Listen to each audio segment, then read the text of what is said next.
राधे राधे दोस्तों, आज हम आपको सुनाएंगे अवशान मैया की कथा। अगर आपको हमारी कहानी पसंद आए तो प्लीज़ हमारे चैनल अपनी संस्कृति को लाइक करें, सब्सक्राइब करें और शेयर करें। किसी गांव में एक ब्राह्मण अपनी पत्नी के साथ रहता था। क्योंकि वो पंडित थे तो पंडित और पंडिताइन बहुत धार्मिक प्रवृत्ति के थे।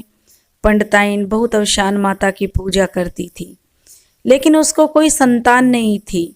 यही चिंता हमेशा उसको लगी रहती थी कि हमारे बुढ़ापे में क्या होगा। अगर हमारे संतान नहीं हुई तो हम किसके सहारे जिएंगे।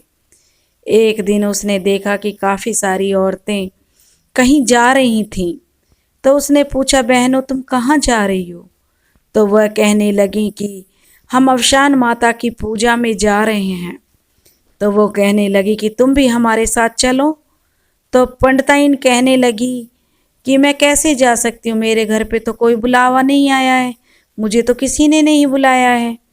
तो उनमें से एक औरत बोली कि बहन, पूजा पाठ में कैसा बुलावा देना, आप बिना बुलावे के भी पूजा पाठ में जा सकते हो।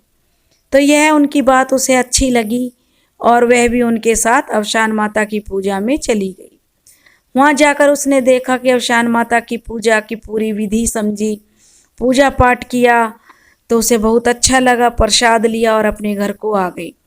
अब वह जहाँ भी अवशान माता की पूजा होती उसी में वह जरूर शामिल होती, चाहे उसको कोई बुलाए या नहीं बुलाए, लेकिन वह अवशान माता की पूजा पूरे दिल से करती और बस अपना एक यही रखती कि हे अवशान माता, मुझे कोई संतान हो जाए। यही उसके मन में रहता, यही चिंता बस उसको रहती। जब वह अपनी पूरी श्रद्धा भावना से माता की पूजा करती तो एक दिन संगटा माता, अवशान माता और चटपट माता ने आपस में बातें कर रही थी कि देखो यह ब्राह्मणी हमारी कितनी पूजा पाठ करती है, लेकिन इसके नसीब में पुत्र नहीं है, संतान सुख इसके नसीब में नहीं है। लेकिन कुछ भी करके हमें इसे संतान तो देना चाहिए, क्योंकि इसका दुख दूर करना चाहिए, यह हमारी इतनी पूजा करती है। तो संगटा माता ने कहा कि पुत्र तो हम दे देंगे, लेकिन इसके नसीब में नहीं होते हुए भी वह 14 साल तक ही जीवित रहेगा, उसके बाद हम उसे ले लेंगे। अब तीनों बहनों ने यह सुझाव दिया कि चलो इसको पुत्र हम दे देते हैं और 14 साल के बाद ले लेंगे। लेकिन जब पंडिताइन को यह बात पता चली तो उनको ना तो अधिक खुशी हुई और ना दुखी हुआ। अब कुछ समय बाद पंडिताइन ने एक बहुत सुंदर बेटे को जन्म दिया। वह बहुत ही विद्वान था, पढ़ाई लिखाई में बहुत होशियार था, बचपन से ही उसके लक्षण बहुत अच्छे थे। थोड़ा बड़ा हुआ माता पिता की सेवा करता। उसकी माँ बहुत ज़्यादा अवशान माता की पूजा किया करती, अपने बेटे की रक्षा की सलामती की दुआएं किया करती। लेकिन पति पत्नी हमेशा यह सोचकर दुखी हो जाते कि 14 साल बाद उनका पुत्र उन्हें छोड़कर चला जाएगा, यानी मृत्यु को प्राप्त हो जाएगा। अब छोटा सा बच्चा इतना दिमागदार था, इतना पढ़ाई लिखाई में होशियार था, चारों तरफ उसकी कीर्ति थी कि देखो बच्चा कितना होशियार है, क्योंकि वह तो साक्षात माता का आशीर्वाद था। अब एक दिन ब्राह्मण कहीं जा रहा था तो उसने देखा कि तालाब के किनारे 4 लड़कियां बैठी हुई थी। वो आपस में बातें कर रही थी। वो बातें कर रही थी तो पंडित जी उनकी बातें सुनने लगे, रुक गए वहाँ पर और उनकी बातें ध्यान से सुनने लगे। उनमें से एक लड़की कह रही थी, मान लो अगर तुम्हारे पति को कुछ हो जाए या उसकी मृत्यु हो जाए तो तुम अपने पति की रक्षा कर पाओगी?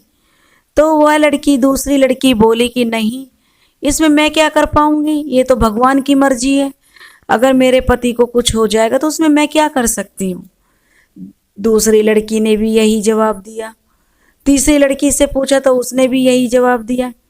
अब चौथी लड़की कहने लगी कि हाँ, जब मेरे पति को कुछ हो जाएगा तो मैं उसके संकट को दूर करूंगी, मैं उसे बचाने का पूरा प्रयास करूंगी, मुझे माता पर बहुत विश्वास है।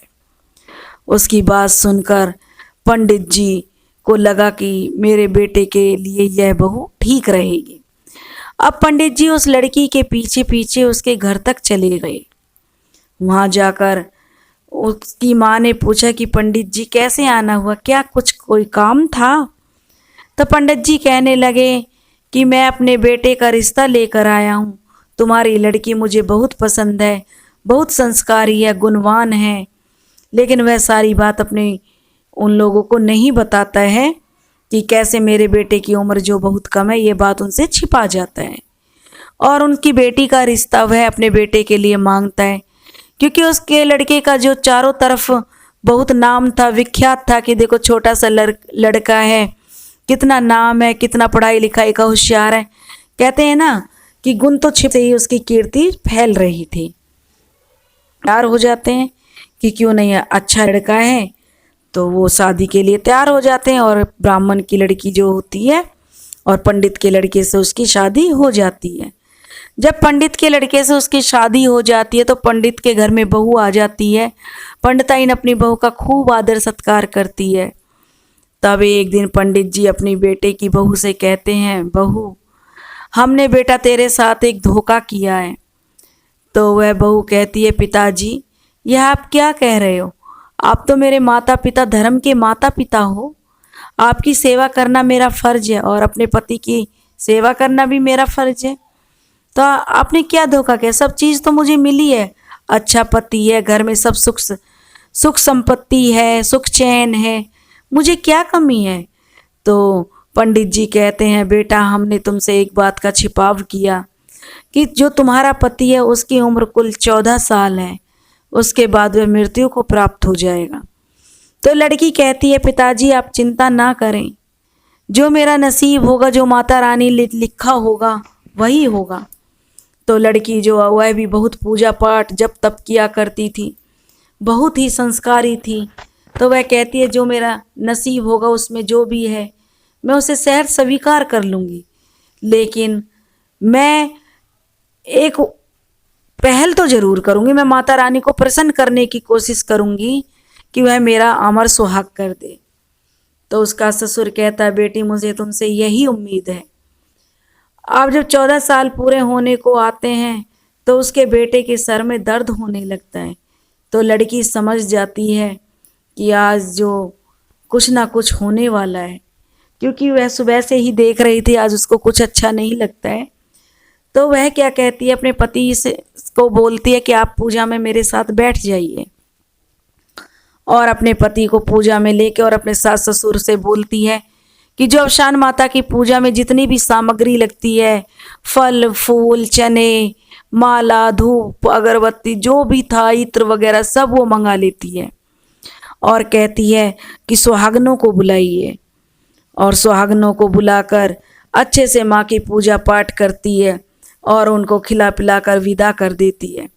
उसके बाद वह अपने सास ससुर से कहते कि आप कमरे के बाहर बैठिए और मैं माता रानी को बुलाऊंगी, और अपने पति को लेकर अंदर कमरे में चली जाती है और कमरे के दरवाजे बंद कर लेती है। जब वह इतनी अच्छे से पूजा करती है, पूरा कमरा महक रहा होता है, चारों तरफ खुशबू उठी हुई है, धूप दीप जल रहे हैं, घी का दीपक जल रहा है। तो अवसान माता को बड़ी खुशी होती है कि चल के देखना चाहिए, ऐसी मेरी कौन भगत है जो इतनी अच्छे तरीके से मेरी पूजा कर रही है। अब अवसान माता बुढ़िया का भेष धर के खिंची चली आती हैं। आकर के वो कहती हैं कि मुझे इस पूजा में जाना। तो सास ससुर कहते हैं कि देखिए पूजा हमारी बहू कर रही है, हम दरवाज़ा नहीं खोल सकते हैं, आप ही दरवाज़ा खुलवा लीजिए। तो अवसान माता दरवाज़ा पीटने लगती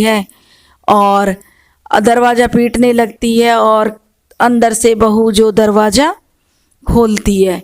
जैसे ही अवसान माता दरवाज़ा पीटती है तो बहू दरवाज़ा खोलती है, तो अंदर से सामने उससे जैसे देखती है तो मंत्र मुग्ध हो जाती है कि कितने अच्छे से पूजा हो रही है। और बस उस अवसान माता के मुख से निकलता है, सदा सुहागन रहो, तुम्हारा अमर सुहाग रहे। यह सुनकर बहू जो उनके पैरों में लौट जाती है और कहती है, माता आपने ही मेरे पति की उम्र 14 साल की थी, आपने ही इन्हें अमर सुहाग देने का मुझे जो आशीर्वाद दिया है। तो माता रानी अब क्या सोचे, माता रानी तो इतनी पूजा, उसमें सुगंध में इतनी मस्त हो गई थी कि वो तो भूल ही गई कि उन्होंने क्या आशीर्वाद दे दिया। तो अब तो माता रानी ने उसको बोला कि ठीक है बेटा, तेरी पूजा भक्ति से मैं इतनी प्रसन्न हुई हूँ, तेरे पति के प्रति प्रेम, सास ससुर के प्रति तेरी निष्ठा को देखकर मैं बहुत प्रसन्न हूँ और उसे सदा सुहागन रहने का आशीर्वाद दे देती हैं। अब उसके पति की तबीयत ठीक रहती है, वो दोनों माता रानी के चरण पकड़कर आशीर्वाद लेते हैं। तो माता रानी बहुत खुश होती है और उन्हें पुत्रवती भव कह के चली जाती है कि तुम्हें एक सुंदर पुत्र प्राप्त होगा। लड़की की पूजा से माता इतनी प्रसन्न हुई थी कि उसने अपने पति के प्राणों की तो रक्षा की और 9वें महीने उसको बहुत सुंदर पुत्र होता है। अब ब्राह्मण ब्राह्मणी बहुत खुश रहने लगे, उनकी सारी चिंताएं मिट गईं। अब समय समय पर वे लोग अवसान माता की खूब धूम धड़ाके से पूजा करते हैं, क्योंकि उनके घर में चारों तरफ सुख शांति छा गई, खुशियां आ गई। हे अवसान माता, जैसे आपने उस ब्राह्मणी के पति की रक्षा की, वैसे ही सबके पतियों की रक्षा करना। जो इस कहानी को कह रहे हैं और सुन रहे हैं, उनकी सभी मनोकामनाएं पूरी करना। बोलो अवसान माता की जय। दोस्तों, अगर आपको हमारी कहानी पसंद आई हो तो लाइक और शेयर जरूर करें। राधे राधे।